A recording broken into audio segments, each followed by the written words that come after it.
কিন্তু সাবধান, সবাই কিন্তু সেখান থেকে ফিরে আসতে পারে না। 3টি পরীক্ষা পার হতে পারলেই তোমরা সোনার আম দেখতে পাবে। পরের পূর্ণিমায় আরো বড় একটি রহস্য তোমাদের জন্য অপেক্ষা করছে। এক সকালে টোনা ঘুম থেকে উঠেই দেখল তাদের ছোট্ট বাসার সামনে একটি চকচকে সোনালী পালক পড়ে আছে। পালকের সঙ্গে বাঁধা ছিল একটি ছোট্ট চিঠি। তাতে লেখা ছিল, যে সাহসী হবে সেই পাবে জাদুর সোনার আম। কিন্তু সাবধান, সবাই কিন্তু সেখান থেকে ফিরে আসতে পারে না। টুনি ভয় পেয়ে বলল, আমরা যাব না, এটা নিশ্চয়ই কোনো ফাঁদ হবে। কিন্তু টোনা হাসল। যদি সত্যি জাদুর আম হয়, চলো দেখে আসি। এবার দুজন উড়তে উড়তে পৌঁছে গেল এক অদ্ভুত বনের সামনে।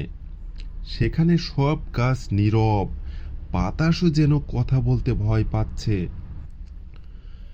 হঠাৎ একটি বৃদ্ধ পেঁচা তাদের পথ আটকে বলল, সামনের পথ খুব সহজ নয়। 3টি পরীক্ষা পার হতে পারলেই তোমরা সোনার আম দেখতে পাবে। এই কথা শুনে দুজনায় উড়তে লাগলো। একটু এগিয়ে গিয়েই প্রথম পরীক্ষায় তাদের সামনে এলো একটি কথা বলা নদী। নদী বলল, বলো তো, পৃথিবীর সবচেয়ে বড় শক্তি কি?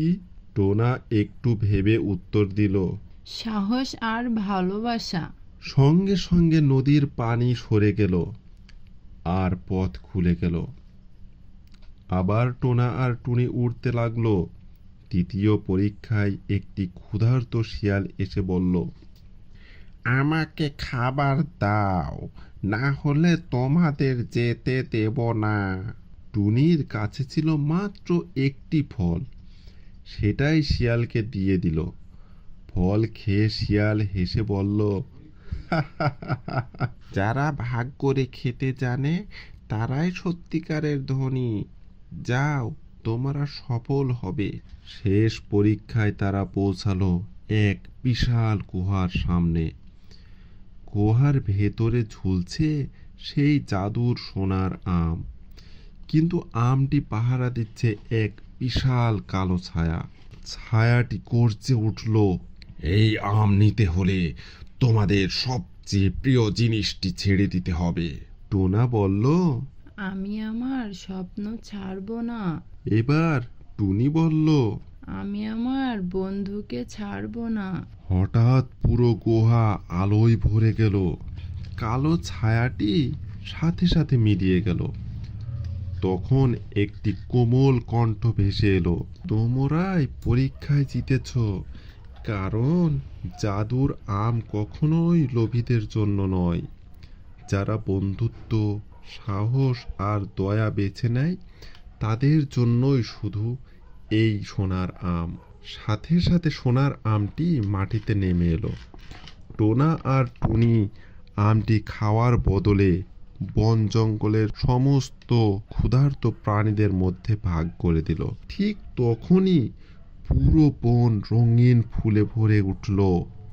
শুকনো গাছগুলো আবার সবুজ হয়ে গেল আর আকাশে হাজারো সোনালী পাখি উড়তে শুরু করলো। ফিরে আসার সময় টুনি দেখল সেই রহস্যময় সোনালী পালকটি আবার তাদের বাসার সামনে পড়ে আছে, কিন্তু এবার চিঠিতে নতুন করে লেখা, পরের পূর্ণিমায় আরো বড় একটি রহস্য তোমাদের জন্য অপেক্ষা করছে। আর সেই রহস্যটা কি ছিল সেটা জানতে আমাদের সাথেই থাকুন আর দ্বিতীয় পর্বের জন্য অপেক্ষা করুন।